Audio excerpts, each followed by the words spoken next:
আসসালামু আলাইকুম বন্ধুরা, আমি তানভীর আহমেদ। মাইক্রোসফট ওয়ার্ডের 11তম ক্লাসে আপনাদের স্বাগতম। মাইক্রোসফট ওয়ার্ডের বিগত ক্লাসগুলোতে আমি হোম থেকে শুরু করে একেবারে রিভিউ পর্যন্ত সম্পূর্ণ আলোচনা করেছি। যদি কেউ ভিডিওগুলো মিস করে থাকেন তাহলে অবশ্যই আপনারা দেখে আসতে পারেন। তো আজকের এই নতুন ভিডিও টিউটোরিয়ালে আমি ভিউ নিয়ে আলোচনা করব। তাহলে চলুন বন্ধুরা, আর দেরি না করে মূল ভিডিওতে যাওয়া যাক। তো ভিউ নামক অপশনটা খোঁজার জন্য আপনাকে রিভিউ এর পাশে লক্ষ্য করলেই ভিউ নামক অপশনটা খুঁজে পাবেন। এখন ভিউর উপরে ক্লিক করা মাত্রই কিন্তু দেখবেন নিচে আরো কতগুলো অপশন অন হয়ে গেছে। তো আমরা একে একে সবগুলো অপশনের কাজই এই ভিডিওতে দেখব। তো প্রথমে আমরা একটা জিনিস লক্ষ্য করব যে যখন আমরা একটা ডকুমেন্ট ক্রিয়েট করি তখনই কিন্তু একটা মুডে এটা অন হয়। তো সেই মুডটার নাম হচ্ছে প্রিন্ট লেআউট মুড। হয়তো আপনারা খেয়াল করতেও পারেন, নাও করতে পারেন, কিন্তু ডিফল্ট হিসেবে যখন আমরা কোনো ডকুমেন্ট নেই, নতুন কোনো ডকুমেন্ট, তো সেটা কিন্তু প্রিন্ট লেআউট মোডে অন হয়ে যায়। তো এখন এই প্রিন্ট লেআউট মোডের বাইরেও কিন্তু আরও কিছু কিছু মুড রয়েছে, আপনি চাইলে ইউজ করতে পারেন। তার মধ্যে একটা মুড হচ্ছে রিড মুড। অর্থাৎ রিড মুডটা হচ্ছে মূলত বই পড়ার সময় আমরা যেরকমভাবে স্লাইড আকারে পড়ি, সেইভাবে এখানে স্লাইড আকারে ক্রিয়েট হয়ে যাবে। তো দেখেন এখানে বাম পাশে একটা বাটন রয়েছে, ডান পাশে আরেকটা বাটন রয়েছে এবং লেখাগুলো কি একটা স্লাইডের মতো হয়ে গেছে। এখন আপনি যদি এই বাটনে প্রেস করেন তাহলে কিন্তু পরবর্তী পেজে আপনাকে নিয়ে যাবে। তো এটার মাধ্যমে আপনি ডানেও যেতে পারবেন, আবার এই যে বাম পাশের যে বাটনটা রয়েছে এই বাটনটা প্রেস করে আপনি বামেও আসতে পারবেন। তো এই মুডটাকে বলা আছে রিড মুড। এখন আপনি যদি এই রিড মুড থেকে স্কিপ করতে চান অর্থাৎ ব্যাকে ফিরে আসতে চান তাহলে কিন্তু দেখবেন এখানে কিন্তু কোনো এক্সট্রা কোনো বাটন নেই। ঠিক আছে? এখানে আছে এই যে এমনি নরমাল যে বাটনগুলা, আর এটাতে হচ্ছে মূলত কি করে অটো হাইড রিডিং টুলবার। ঠিক আছে? যে টুলবারটা কিন্তু হাইড হয়ে যাবে। কিন্তু এটা কিন্তু আর ব্যাকে যাইতেছে না। তো এর থেকে ব্যাকে যাওয়ার জন্য আপনাকে কিবোর্ড থেকে এসকেপ যে বাটনটা রয়েছে একবারে বাম পাশে উপরে, সেটা আপনাকে প্রেস করতে হবে। তাহলে কিন্তু সরাসরি ব্যাকে নিয়ে যাবে আপনাকে। তো এটা কিন্তু একটা গুরুত্বপূর্ণ জিনিস। তো এটা গেল হচ্ছে রিডিং মোডের কাজ। এখন আমরা যাবো হচ্ছে ওয়েব লেআউট মোড। তো এই ওয়েব লেআউট মোডে কাজটা মূলত হচ্ছে কি আপনাকে যে টেক্সটগুলো রয়েছে একেবারে ওয়েব পেজে আমরা যেরকমভাবে টেক্সট পড়ি ওইভাবে আপনাকে শো করবে। ঠিক আছে? এখন যাই হচ্ছে আউটলাইনে। তো আউটলাইনের দিকে লক্ষ্য করে দেখেন আমার এই লেখাগুলো কিন্তু একেবারে এক সাইডে চাইপে গেছে, এই পাশে কিন্তু একটা হোয়াইট স্পেস চলে আসছে। তো এটা হচ্ছে মূলত আউটলাইনের কাজ। তো আউটলাইনের রিডিং যে মোডটা আছে সেই মোডের কাজ হচ্ছে এইটা। তো এইভাবে চাইলে আপনি এটা ইউজ করতে পারেন। এখন যাবো আমরা হচ্ছে ড্রাফট মোডে। ড্রাফট মোডটা মূলত কি চলুন দেখি। তো এটা হচ্ছে ড্রাফট মোড। অর্থাৎ আমার এখানে দেখেন এই যে প্রত্যেকটা পেজ কিন্তু পেজের লেখাগুলো কিন্তু এক সাইডে ওই যে আউটলাইনের মতো হয়ে গেছে এবং এখানে একটা ড্যাশ লাইনের মতো একটা লাইন টেনে ছেড়ে দেওয়া যাচ্ছে যে এটা হচ্ছে একটা পেজ এবং নিচে হচ্ছে আরেকটা পেজ। তো এটা হচ্ছে মূলত এই ড্রাফট মোডের কাজ, অর্থাৎ ড্রাফট ভিউ। তো এইখানে যে ভিউগুলো আছে এই ভিউসের ভিতরে এখান থেকে যে কোনো একটা মুডে আপনি চাইলে কিন্তু খুব সহজেই ডকুমেন্টটাকে আপনি রিডেবল করতে পারবেন অথবা ইউজ করতে পারবেন। তো এটা হচ্ছে মূলত ভিউসের যে প্যানেলটা আছে এই প্যানেলের সবগুলো আইকনের কাজ। তো এখন আমরা যাবো হচ্ছে তার পরবর্তী অপশন, সেটা হচ্ছে কি ইমার্সিভ। তো এই ইমার্সিভের ভিতরে দুইটা অপশন আপনি দেখতে পাবেন, একটা হচ্ছে ফোকাস আর একটা হচ্ছে ইমার্সিভ রিডার। তো চলুন দেখি ফোকাস জিনিসটা কি। তো ফোকাস এই কথাটার মাধ্যমে আপনারা অবশ্যই বুঝতে পারছেন যে ফোকাসটা কি। ফোকাস বলতে হচ্ছে কোনো একটা নির্দিষ্ট বস্তুর উপরে লক্ষ্য রাখা। তো এখন আমি যদি এখান থেকে ফোকাস এই নামক অপশনটাকে অন করে দিই তাহলে দেখবেন যে আমার যে ডকুমেন্টটা আছে সেই ডকুমেন্টটা কিন্তু চারপাশে ব্যাকগ্রাউন্ডটা ব্ল্যাক হয়ে গেছে আর ডকুমেন্টটা এখানে অটোমেটিক শো করতেছে, জাস্ট খালি ডকুমেন্টটা। অর্থাৎ আপনার ফোকাসটা শুধুমাত্র ডকুমেন্টের উপরেই পড়তেছে। এখন যদি আপনি এখান থেকে উপরে প্রেস করেন তাহলে কিন্তু যে আমাদের যে রিবন বারটা ছিল, তো অপশনের বিভিন্ন অপশনগুলো যেখানে ছিল সেটা কিন্তু পুরোটাই ব্ল্যাক হয়ে গেছে। তো এটা হচ্ছে মূলত ফোকাস এর যে এটা সেটা ফোকাসের অপশনটা। যদি আপনি ফোকাসে ক্লিক করেন তাহলে কিন্তু এই মোডটা অফ হয়ে যাবে। তো এটা হচ্ছে ফোকাস মোড। এখন আমরা যাবো হচ্ছে ইমার্সিভ রিডারে। অর্থাৎ আপনি চাইলে যে কোনো ইংলিশ ডকুমেন্টকে লাউডলি পড়াইতে পারবেন মাইক্রোসফট ওয়ার্ডের সফটওয়্যার দ্বারা। তো দেখেন কিভাবে এটা পড়ে। তো এখানে যখন প্রেস করব, এখানে কিন্তু দেখেন লেখাগুলা কিন্তু বিভিন্ন ইসে ভাগ হয়ে গেছে, স্লে বলে, দেখছেন?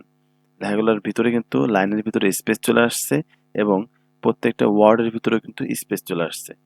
তো এটাকেই বলে মূলত হচ্ছে আপনার ইমার্সিভ রিডার মোড। তো ইমার্সিভ রিডার মোডের ভিতরে কিন্তু আরো কিছু কিছু অপশন আছে। তার ভিতরে একটা আছে হচ্ছে কলাম উইথ, এটা দিয়ে আপনি এখান থেকে কিছুটা কাস্টমাইজ করতে পারবেন, ঠিক আছে? তো এখানে চাইলে আপনি কলামের যে উইথটা সেটাকে আপনি বাড়াইতেও পারবেন, কমাইতেও পারবেন, মডারেট করতে পারবেন, তারপরে উইথ হোয়াইট করতে পারবেন। এগুলো আছে মূলত কলাম উইথের কাজ। এরপর আছে পেজ কালার। আপনি চাইলে পেজের কালারটাকে এখান থেকে চেঞ্জ করতে পারবেন। দেখেন এখান থেকে যে কোনো একটা সুন্দর কালার নিয়ে আপনি চাইলে রিডেবল করতে পারবেন। এখন আমরা যাই আছে পরবর্তী অপশন, সেটা হচ্ছে লাইন ফোকাসে। তো লাইন ফোকাসের ভিতর কি আছে দেখেন, যদি ড্রপ ডাউনে ক্লিক করি, প্রথম আছে নন, তারপর আছে ওয়ান লাইন। অর্থাৎ আপনি যদি চান এক লাইন করে পড়বেন, তাহলে ওয়ান লাইন যদি প্রেস করেন, দেখেন এখানে একটা অ্যারো চিহ্ন আসছে, উপরে একটা অ্যারো চিহ্ন আছে। তো এখানে কিন্তু একটা লাইন থেকেই ফোকাস করতেছে। উপরের যে লাইনগুলো ছিল সেটা কিন্তু ব্ল্যাক হয়ে গেছে, নিচের লাইনগুলো ব্ল্যাক হয়ে গেছে এবং মাঝখানে জাস্ট একটা লাইনকে এখানে শো করতেছে। এখন যদি আমি এখান থেকে এই নিচের অ্যারোতে প্রেস করি, তাহলে কিন্তু দেখবেন পরবর্তী লাইনে চলে যাবে। তো এইভাবে আপনি চাইলে কিন্তু লাইন বাই লাইন পড়তে পারবেন, ঠিক আছে? এখন এখান থেকে আরো কিছু কিছু অপশন আছে। যদি আপনি 3 লাইন করে পড়তে চান, তাহলে 3 লাইনে প্রেস করবেন, তাহলে 3টা লাইন কিন্তু একসাথে এখানে শো করবে আর বাকিগুলো ব্ল্যাক হয়ে যাবে। এভাবে চাইলে 5 লাইন দিয়ে আপনি পড়তে পারবেন। দেখেন যখন আপনি 5 লাইনের অপশনটা অন করে দিবেন, তখন 5টা লাইন এখানে শো করবে সাদার ভিতরে এবং বাকিগুলো ব্ল্যাক হয়ে যাবে। তো বোঝা গেছে? তো এইভাবে চাইলে আপনি কিন্তু আপনার যে টেক্সটগুলো আছে এটাকে রিডেবল করে সুন্দর মতো পড়তে পারবেন। এখন আমরা আসি হচ্ছে টেক্সট স্পেসিং এ। তো এখানে যদি আমি প্রেস করি, তাহলে কিন্তু স্পেসিংটা বেড়ে যাবে উপরে নিচে বা ওয়ার্ডের ভিতরে, এবং এটাকে অফ করে দিলে স্পেসিংটা কিন্তু আবার থাকবে না, আগের মতো যে ফরম্যাটে ছিল সেই ফরম্যাটে ফিরে যাবে। এখন আমরা যাই হচ্ছে স্লেবলে। দেখেন আমি যদি এই স্লেবলের A.Z এই অপশনটাতে অন করি, তাহলে কিন্তু আমার প্রত্যেকটা ওয়ার্ডে সিলেবলে ভাগ হয়ে যেতেছে। যেমন ভিডিও, এর দুইটা সিলেবল আছে, একটা vid.io, প্রো ভিডিওসে সেম। পাওয়ারফুলে কিন্তু এখানে 3টা সিলেবল আছে, এখানে একটা আছে pow.er.ful। তো এইভাবে চাইলে আপনি কিন্তু সিলেবলেও ভাগ করে নিতে পারবেন। যদি আপনার প্রয়োজন হয় তাহলে এটা অন করবেন, না প্রয়োজন হলে দরকার নেই। এখন আমরা যাবো হচ্ছে রিড অ্যালাউডে। তো আপনি চাইলে কার্সরটা রেখে যেখান থেকে ইচ্ছা সেখান থেকে কিন্তু আপনি এটাকে লাউডলি রিডেবল করতে পারবেন। তো আমি এখানে কার্সর রাখতেছি, এখন যদি আমি রিড অ্যালাউড দেই, তাহলে কিন্তু এটা অটোমেটিক Video পড়তে provides a আরম্ভ করবে, powerful way to help ঠিক you আছে? prove your হয়তো point. মাইক্রোফোন লাগানোর When কারণে you এটার click ভয়েসটা online শুনতে video, পাচ্ছেন না, you can ঠিক paste আছে? in এটা the নিয়ে একটা embed video code for the video করা you হয়েছে, want to add. আপনারা চাইলে দেখে আসতে You can পারবেন। also type a keyword তো to আমি search এটাকে এখান থেকে online for the pause video করে that দিয়েছি, best আমার এটা দরকার নাই এখন। তো এটা হচ্ছে মূলত রিড অ্যালাউডের কাজ। তো আমি এখন চাইলে কিন্তু এই ক্লোজ ইমার্সিভ রিডারটাকে এখান থেকে ক্লোজ করে দিতে পারবো। এই যে ক্লোজ দেখতেছেন লাল কালারের, এর উপর ক্লিক করলে কিন্তু আপনার ইমার্সিভ রিডারের যে অপশনটা ছিল সেটা কিন্তু ক্লোজ হয়ে যাবে, ঠিক আছে? তো এটা হচ্ছে মূলত এই ইমার্সিভ রিডারের কাজ। তো এখন আমরা যাবো হচ্ছে পরবর্তী অপশন, সেটা হচ্ছে পেজ মুভমেন্ট। তো এখানে দেখাচ্ছে ভার্টিক্যাল অন করা আছে, এই যেখানে একটা বক্স আছে, এটা এই বক্স দ্বারা ভার্টিক্যালকে এখানে ইন্ডিকেট করতেছে। তো এই ভার্টিক্যাল বলতে বোঝায় কি, উপর থেকে নিচের দিকে একটা পেজ এখানে শেষ হয়ে নিচে আর একটা পেজ অ্যাড হয়েছে, ঠিক আছে?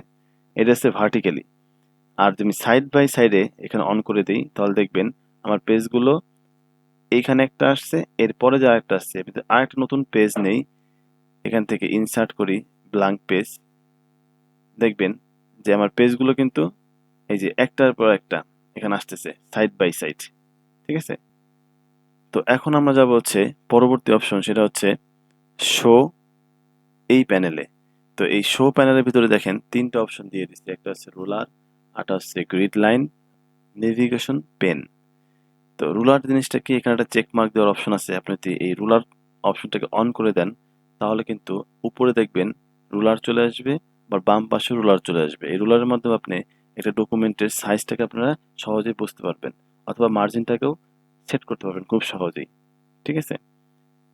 এখন রুলার যদি প্রয়োজন হয় রাখবেন, যদি প্রয়োজন না হয় তাহলে এটাকে আনচেক করে দেবেন। সেম গ্রিড লাইন যদি আপনার লাগে তাহলে অন করে দিবেন, আর যদি না লাগে তাহলে এটাকে অফ করে দিবেন।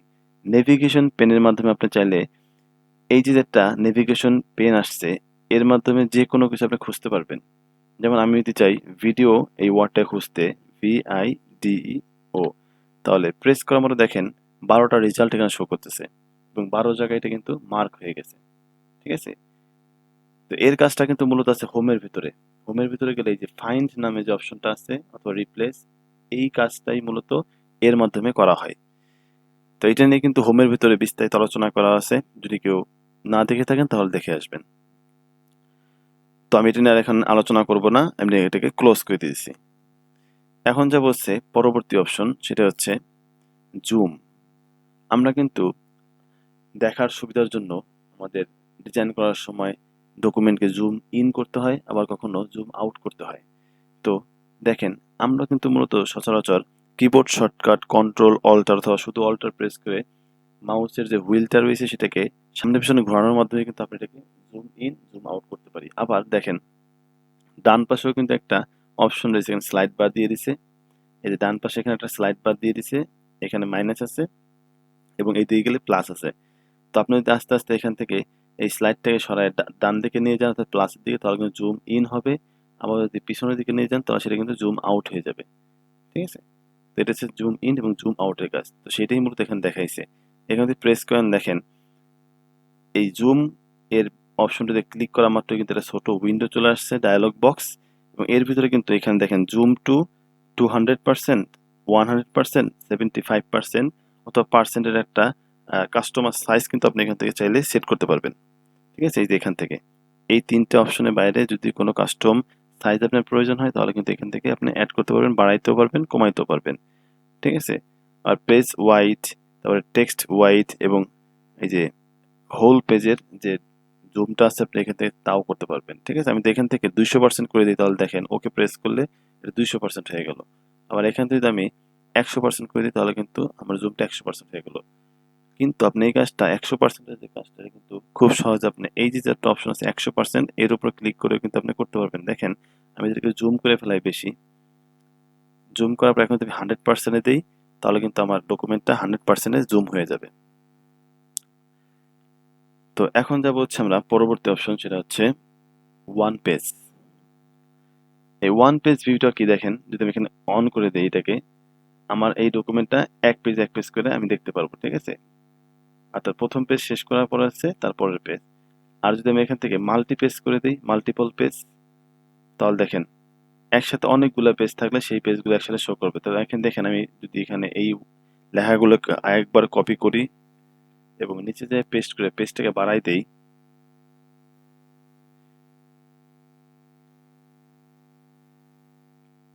দেখেন একসাথে কিন্তু এই যে মাল্টিপল পেজে ক্লিক করা মাত্রই কিন্তু আমার সবগুলো পেজ একসাথে দেখাচ্ছে। দেখছেন? জুম আউট হয়ে সবগুলো পেজ একসাথে দেখাচ্ছে এখানে। আর এখানে ওয়ান পেজ দেখাইলে দেখেন ওয়ান পেজ করে এখানে চলে আসবে। এই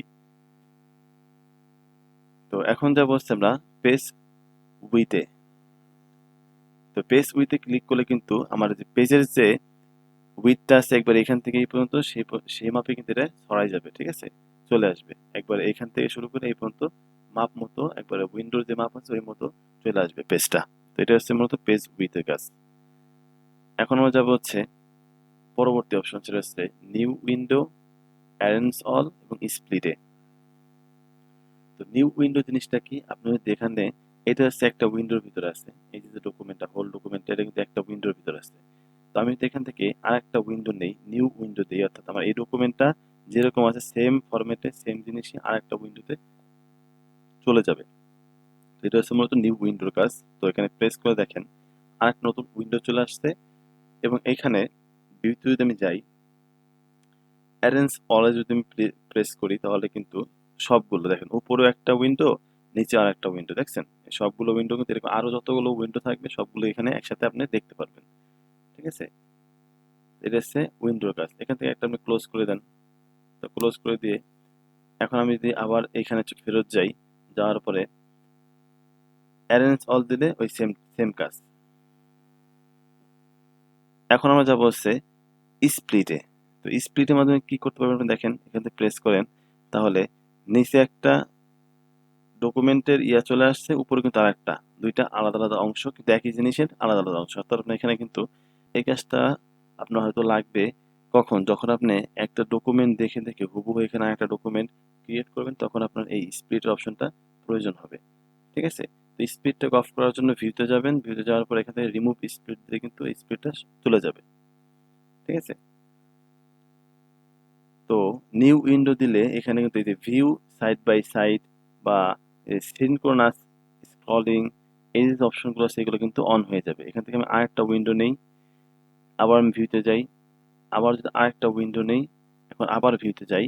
এখন দেখেন ভিউ সাইড বাই সাইডে দিলে কি হয়, দেখেন সাইড বাই সাইডে দেওয়ার পরে এখানে এই যে ডকুমেন্ট 1 আছে, ডকুমেন্ট 2 আছে, আপনি কোন ডকুমেন্টটা দেখতে যাচ্ছেন সেটা আপনাকে এখানে চুজ করে ওকে প্রেস করলে আপনাকে সরাসরি সেই ডকুমেন্টে নিয়ে যাবে। এখান থেকে দুইটা অপশন, একটা উইন্ডোজ এই পাশে চলে আসবে আর একটা উইন্ডোজ এই পাশে চলে যাবে।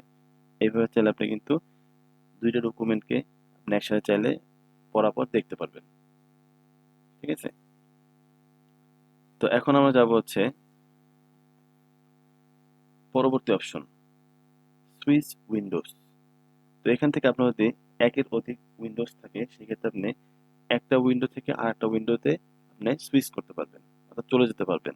ঠিক আছে? এটা হচ্ছে সুইচ উইন্ডোজের কাজ। এখন আমরা যাবো হচ্ছে ম্যাক্রোসে। এই ম্যাক্রোসের ভিতর কিন্তু একটা ডিটেলস একটা আলোচনা রয়েছে। তো আমাদেরকে এই ম্যাক্রোসটাকে বুঝতে হবে যে ম্যাক্রোস জিনিসটা কি।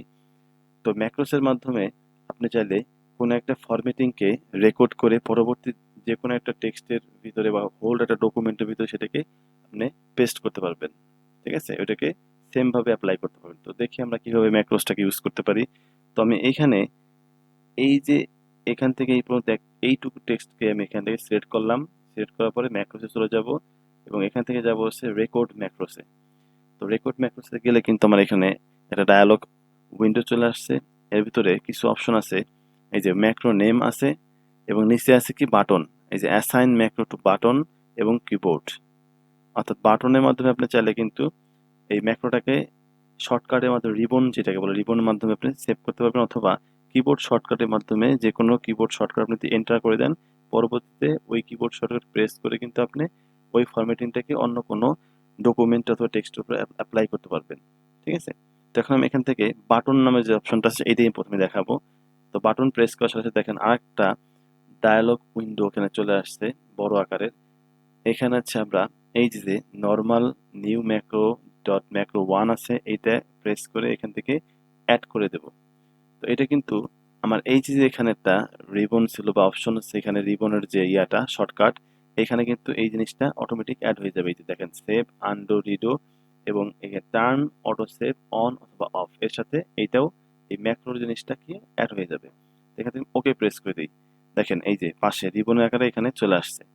তো এই যে এখানে আমি এই রিবনটাকে অ্যাড করলাম, অ্যাড করার পরে আপনি যদি কার্সরটাকে আপনার ডকুমেন্টের উপর নিয়ে আসেন তাহলে দেখবেন যে কার্সরের নিচে কিন্তু একটা ক্যাসেটের মতো একটা আইকন চলে আসছে। এখন আমি এই টেক্সটটার উপরে যে ফরম্যাটিং দিব, যেমন হোম থেকে যাইয়া আমি এখান থেকে বোল্ড করি, চাইলে আমি একটু ইতালিক করতে পারি। ঠিক আছে?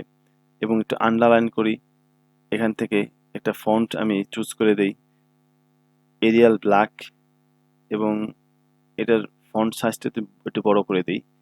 তো এটা হচ্ছে মূলত এই টেক্সটের ফরম্যাটিং। বোঝা গেছে?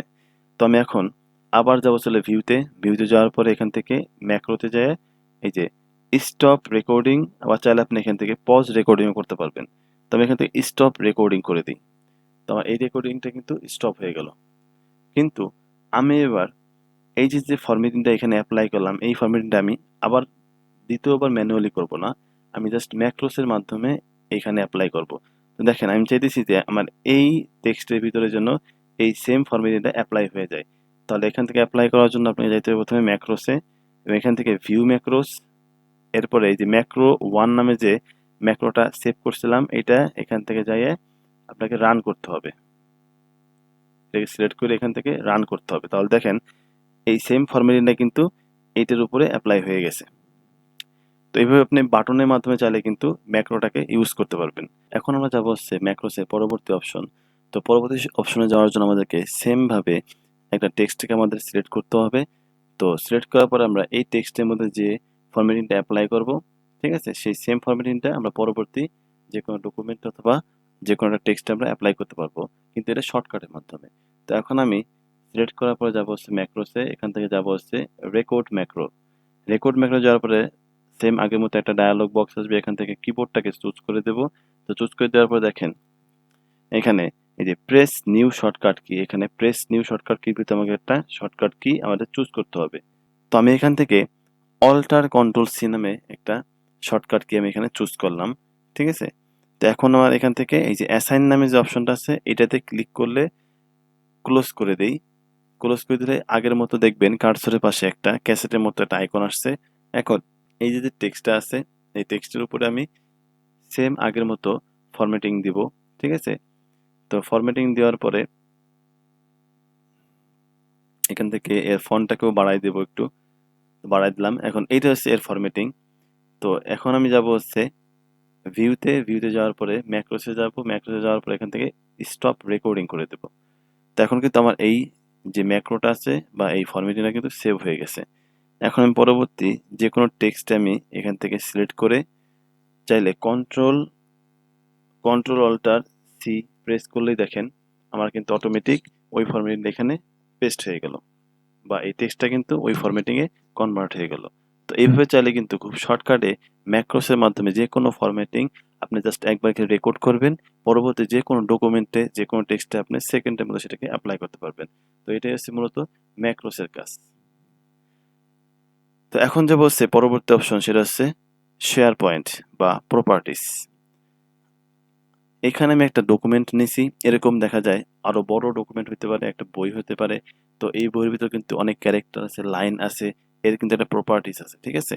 তো এই প্রপার্টিস জানার জন্য আমরা এই প্রপার্টিস নামক যে প্যানেল আছে এখানে যদি প্রেস করলে কিন্তু দেখবেন আপনাকে ইনফো নামে যে ফাইলের ভিতরে ইনফো নামে যে অপশনটা ছিল সেখানে নিয়ে যাবে, এবং এখান থেকে দেখবেন এখানে কয়টা পেজ আছে সেই পেজ কাউন্ট করে দিবে 4টে, এবং এখানে ওয়ার্ড আছে কয়টা সেটাও এখানে বলে দিবে। টোটাল এডিটিং টাইম 31 মিনিটস, আমি 31 মিনিট ধরে এটাকে এডিট করতেছি সেটাও এখানে বলতেছে। এরকমভাবে বিভিন্ন ইনফো এখানে কিন্তু অটোমেটিক আপনি দেখতে পারবেন। তো এটাই হচ্ছে মূলত এই ভিউর ভিতরে যে প্রপার্টিস এই প্রপার্টিসের কাজ।